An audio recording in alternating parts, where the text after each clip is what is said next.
नमाज खत्म हो गई है, लोग आपस में गले मिल रहे हैं। तब मिठाई और खिलौने की दुकानों पर धावा होता है। ग्रामीणों का ये दल इस विषय में बालकों से कम उत्साही नहीं है। ये देखो, हिंडोला है, एक पैसा देकर चढ़ जाओ। कभी आसमान पर जाते हुए मालूम होंगे, कभी जमीन पर गिरते हुए। ये चरखी है, लकड़ी के हाथी, घोड़े, ऊंट छड़ों से लटके हुए हैं। एक पैसा देकर बैठ जाओ और 25 चक्करों का मजा लो। महमूद और मोहसिन और नूरे और सम्मी इन घोड़ों और ऊँटों पर बैठते हैं। हामिद दूर खड़ा है, 3 ही पैसे तो उसके पास हैं। अपने कोष का 1/3 जरा सा चक्कर खाने के लिए नहीं दे सकता। सब चरखियों से उतरते हैं, अब खिलौने लेंगे। इधर दुकानों की कतार लगी हुई है, तरह तरह के खिलौने हैं, सिपाही और गुजरिया, राजा और वकील, भिश्ती और धोबिन और साधु। वाह, कितने सुंदर खिलौने हैं, अब बोला ही चाहते हैं। महमूद सिपाही लेता है, खाकी वर्दी और लाल पगड़ी वाला, कंधे पर बंदूक रखे हुए, मालूम होता है अभी कवायद किए चला आ रहा है। मोहसिन को भिश्ती पसंद आया, कमर झुकी हुई, ऊपर मशक रखे हुए है। मशक का मुंह एक हाथ से पकड़े हुए है, कितना प्रसन्न है, शायद कोई गीत गा रहा है। बस मशक से पानी उड़ेला ही चाहता है। नूरे को वकील से प्रेम है, कैसी विद्वत्ता है उसके मुख पर। काला चुगा, नीचे सफेद अचकन, अचकन के सामने की जेब में घड़ी, सुनहरी जंजीर, एक हाथ में कानून का पोथा लिए हुए। मालूम होता है अभी किसी अदालत से जिरह या बहस किए चले आ रहे हैं। ये सब 2-2 पैसे के खिलौने हैं। हामिद के पास कुल 3 पैसे हैं, इतने महंगे खिलौने वो कैसे ले। खिलौना कहीं हाथ से छूट पड़े तो चूर चूर जाए, जरा पानी पड़े तो सारा रंग धुल जाए। ऐसे खिलौने लेकर वो क्या करेगा, किस काम के। मोहसिन कहता है मेरा भिश्ती रोज पानी दे जाएगा, सांझ सवेरे। महमूद और मेरा सिपाही घर का पहरा देगा, कोई चोर आएगा तो फौरन बंदूक फैर कर देगा। नूरे और मेरा वकील खूब मुकदमा लड़ेगा। सम्मी और मेरी धोबिन रोज कपड़े धोएगी। हामिद खिलौनों की निंदा करता है, मिट्टी ही के तो है, गिरे तो चकनाचूर हो जाएं, लेकिन ललचाई हुई आंखों से खिलौनों को देख रहा है और चाहता है कि जरा देर के लिए उन्हें हाथ में ले सकता। उसके हाथ अनायास ही लपकते हैं, लेकिन लड़के इतने त्यागी नहीं होते हैं, विशेषकर जब अभी नया शौक है। हामिद ललचाता रह जाता है। खिलौने के बाद मिठाइयाँ आती हैं। किसी ने रेवड़ियाँ ली हैं, किसी ने गुलाब जामुन, किसी ने सोहन हलवा। मजे से खा रहे हैं। हामिद बिरादरी से पृथक है। अभागे के पास 3 पैसे हैं, क्यों नहीं कुछ लेकर खाता। ललचाई आंखों से सबकी ओर देखता है। मोहसिन कहता है हामिद रेवड़ी ले जा, कितनी खुशबूदार है। हामिद को संदेह हुआ, ये केवल क्रूर विनोद है, मोहसिन इतना उदार नहीं है, लेकिन ये जानकर भी वो उसके पास जाता है। मोहसिन दोने से एक रेवड़ी निकालकर हामिद की ओर बढ़ाता है।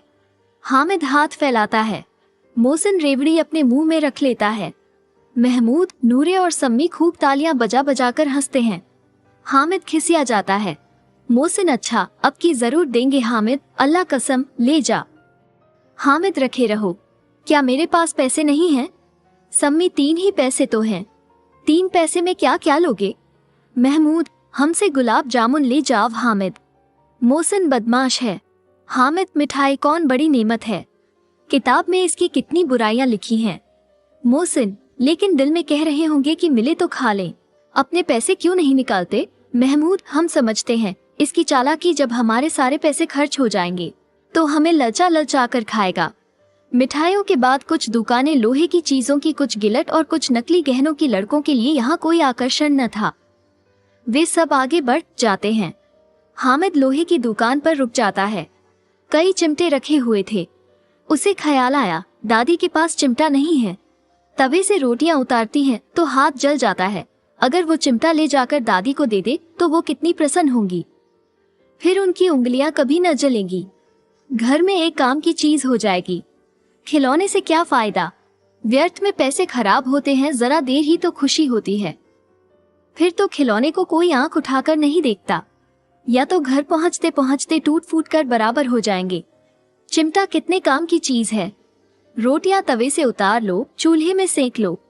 कोई आग मांगने आए तो चटपट चूल्हे से आग निकाल उसे दे दो। अम्मा बेचारी को कहाँ फुर्सत है कि बाजार आए, और इतने पैसे ही कहाँ मिलते हैं। रोज हाथ जला लेती हैं। हामिद के साथ ही आगे बढ़ गए हैं।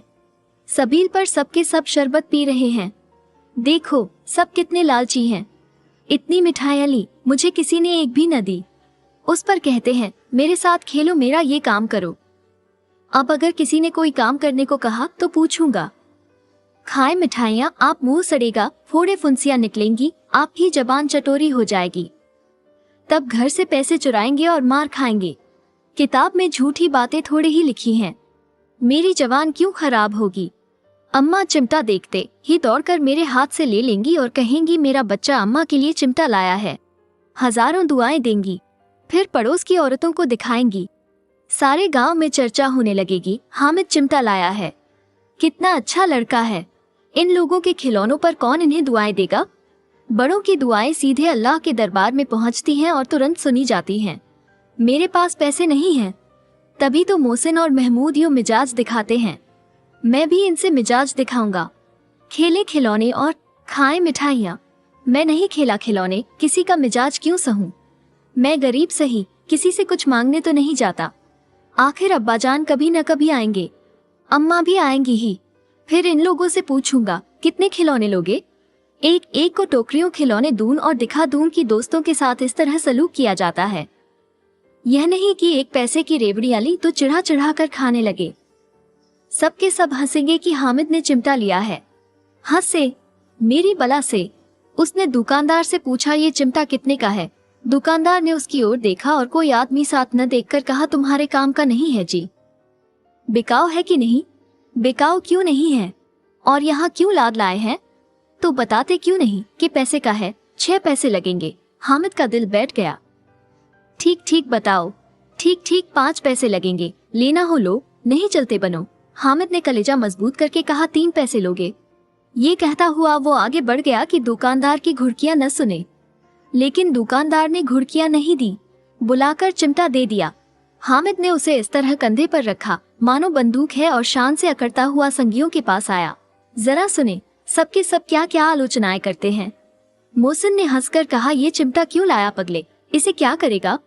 हामिद ने चिमटे को जमीन पर पटक कर कहा जरा अपना भिश्ती जमीन पर गिरा दो, सारी पसलियां चूर चूर हो जाए बचा की। महमूद बोला तो यह चिमटा कोई खिलौना है। हामिद खिलौना क्यों नहीं है, अभी कंधे पर रखा, बंदूक हो गई, हाथ में ले लिया, फकीरों का चिमटा हो गया। चाहूं तो इससे मजीरे का काम ले सकता हूँ। एक चिमटा जमा दूं तो तुम लोगों के सारे खिलौनों की जान निकल जाए। तुम्हारे खिलौने कितना ही जोर लगाएं, मेरे चिमटे का बाल भी बांका नहीं कर सकते। मेरा बहादुर शेर है चिमटा। सम्मी ने खंजरी ली थी, प्रभावित होकर बोला मेरी खंजरी से बदलोगे, 2 आने की है।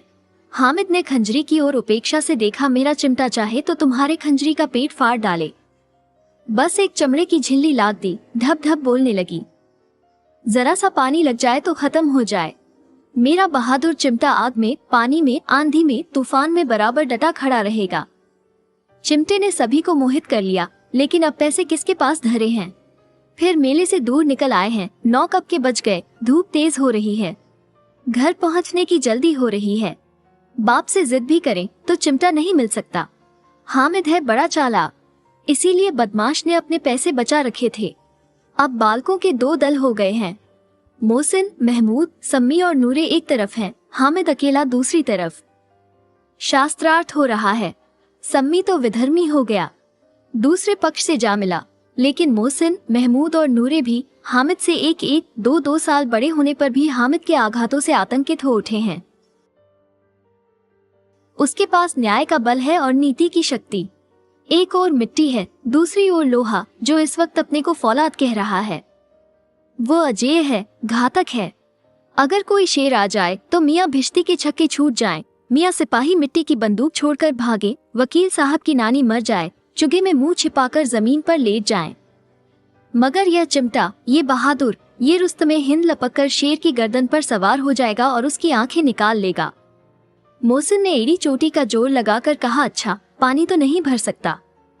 हामिद ने चिमटे को सीधा खड़ा करके कहा भिश्ती को एक डांट बताएगा तो दौड़ा हुआ पानी लाकर उसके द्वार पर छिड़कने लगेगा।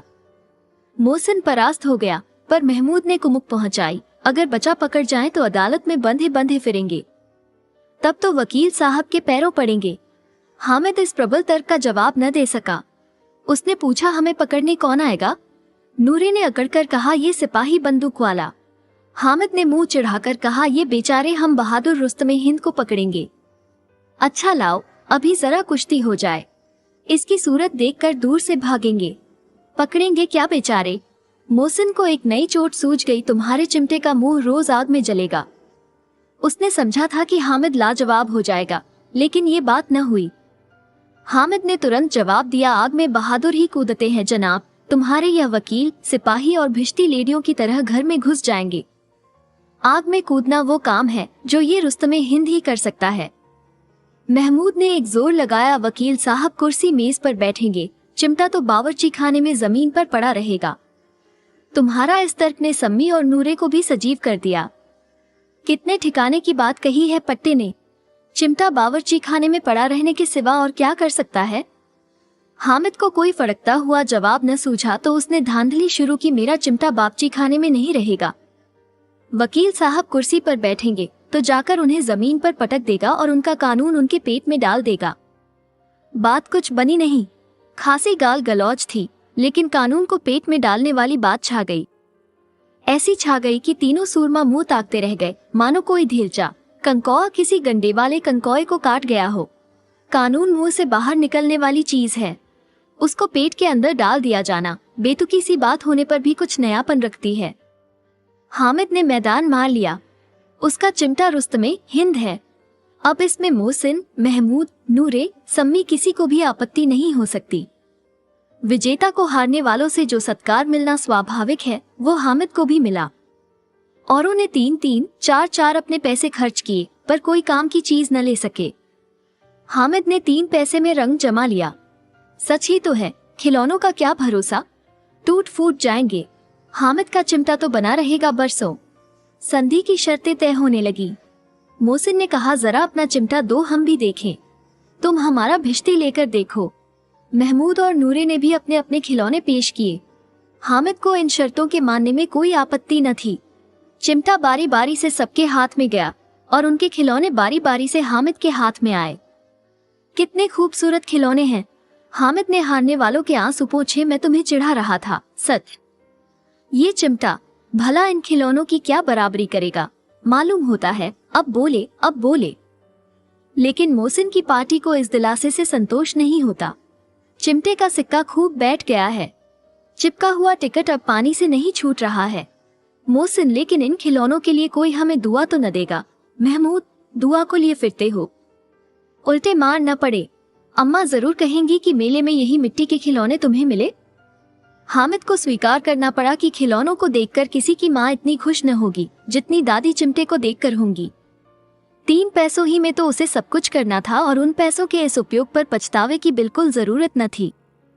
फिर अब तो चिमटा रुस्तमे हिंद है और सभी खिलौनों का बादशाह। रास्ते में महमूद को भूख लगी। उसके बाप ने केले खाने को दिए। महमूद ने केवल हामिद को साझी बनाया। उसके अन्य मित्र मुंह ताकते रह गए। यह उस चिमटे का प्रसाद था। 11 बजे गांव में हलचल मच गई। मेले वाले आ गए। मोहसिन की छोटी बहन ने दौड़कर भिश्ती उसके हाथ से छीन लिया और मारे खुशी की जो उछली तो मियाँ भिश्ती नीचे आ रहे और सुरलोक से धारे। इस पर भाई बहन में मारपीट हुई। दोनों खूब रोए। उसकी अम्मा ये शोर सुनकर बिगड़ी और दोनों को ऊपर से 2-2 चांटे और लगाए। मियाँ नूरे के वकील का अंत उनकी प्रतिष्ठानुकूल इससे ज्यादा गौरव में हुआ। वकील जमीन पर या ताक पर तो नहीं बैठ सकता, उसकी मर्यादा का विचार तो करना ही होगा। दीवार में 2 खूंटियां गाड़ी गई। उन पर लकड़ी का एक पटरा रखा गया। पटरे पर कागज का कालीन बिछाया गया। वकील साहब राजा भोज की भांति सिंहासन पर बिराजे। नूरे ने उन्हें पंखा झलना शुरू किया। अदालतों में खस की टट्टियां और बिजली के पंखे रहते हैं, क्या यहाँ मामूली पंखा भी न हो? कानून की गर्मी दिमाग पर चढ़ जाएगी कि नहीं? बांस का पंखा आया और नूरे हवा करने लगे। मालूम नहीं पंखे की हवा से या पंखे की चोट से वकील साहब स्वर्गलोक से मृत्युलोक में आ रहे और उनका माटी का चोला माटी में मिल गया। फिर बड़े जोर शोर से मातम हुआ और वकील साहब की अस्थि घूरे पर डाल दी गई। अब रहा महमूद का सिपाही। उसे चटपट गांव का पहरा देने का चार्ज मिल गया, लेकिन पुलिस का सिपाही कोई साधारण व्यक्ति तो नहीं जो अपने पैरों चले। वो पालकी पर चलेगा। एक टोकरी आई, उसमें कुछ लाल रंग के फटे पुराने चिथड़े बिछाए गए जिसमें सिपाही साहब आराम से लेटे। नूरे ने ये टोकरी उठाई और अपने द्वार का चक्कर लगाने लगे। उनके दोनों छोटे भाई सिपाही की तरफ से छोने वाले जागते लहो पुकारते चलते हैं, मगर रात तो अंधेरी होनी चाहिए। महमूद को ठोकर लग जाती है। टोकरी उसके हाथ से छूटकर गिर पड़ती है और मियाँ सिपाही अपनी बंदूक लिए जमीन पर आ जाते हैं और उनकी एक टांग में विकार आ जाता है। महमूद को आज ज्ञात हुआ कि वो अच्छा डॉक्टर है। उसको ऐसा मरहम मिल गया है जिससे वो टूटी टांग को आनन फानन जोड़ सकता है। केवल गूलर का दूध चाहिए। गूलर का दूध आता है, टांग जोड़ दी जाती है, लेकिन सिपाही को जो ही खड़ा किया जाता है टांग जवाब दे देती है। शल्य क्रिया असफल हुई तब उसकी दूसरी टांग भी तोड़ दी जाती है। अब कम से कम एक जगह आराम से बैठ तो सकता है। एक टांग से तो न चल सकता था, न बैठ सकता था। अब वो सिपाही सन्यासी हो गया है। अपनी जगह पर बैठा बैठा पहरा देता है। कभी कभी देवता भी बन जाता है। उसके सिर का झालरदार साफा खुर्च दिया गया है। अब उसका जितना रूपांतर चाहो कर सकते हो। कभी कभी तो उससे बाट का काम भी लिया जाता है। अब मियाँ हामिद का हाल सुनिए। अमीना उसकी आवाज सुनते ही दौड़ी और उसे गोद में उठाकर प्यार करने लगी। सहसा उसके हाथ में चिमटा देखकर वो चौंकी। ये चिमटा कहाँ था? मैंने मोल लिया है। क्या पैसे में? 3 पैसे दिए। अमीना ने छाती पीट ली। ये कैसा बेसमझ लड़का है कि दोपहर हुआ कुछ खाया न पिया। लाया क्या? चिमटा।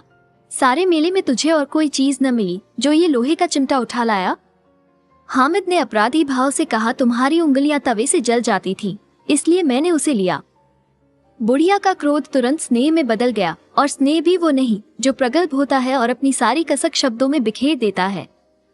यह मूक स्नेह था, खूब ठोस, रस और स्वाद से भरा हुआ। बच्चे में कितना त्याग, कितना सद्भाव और कितना विवेक है। दूसरों को खिलौने लेते और मिठाई खाते देखकर इसका मन कितना ललचाया होगा। इतना जब्त इससे हुआ कैसे? वहां भी इसे अपनी बुढ़िया दादी की याद बनी रही। अमीना का मन गदगद हो गया। और अब एक बड़ी विचित्र बात हुई, हामिद के इस चिमटे से भी विचित्र। बच्चे हामिद ने बूढ़े हामिद का पाठ खेला था। बुढ़िया अमीना बालिका अमीना बन गई। वो रोने लगी, दामन फैलाकर हामिद को दुआएं देती जाती थी और आंसू की बड़ी बड़ी बूंदें गिराती जाती थी। हामिद इसका रहस्य क्या समझता?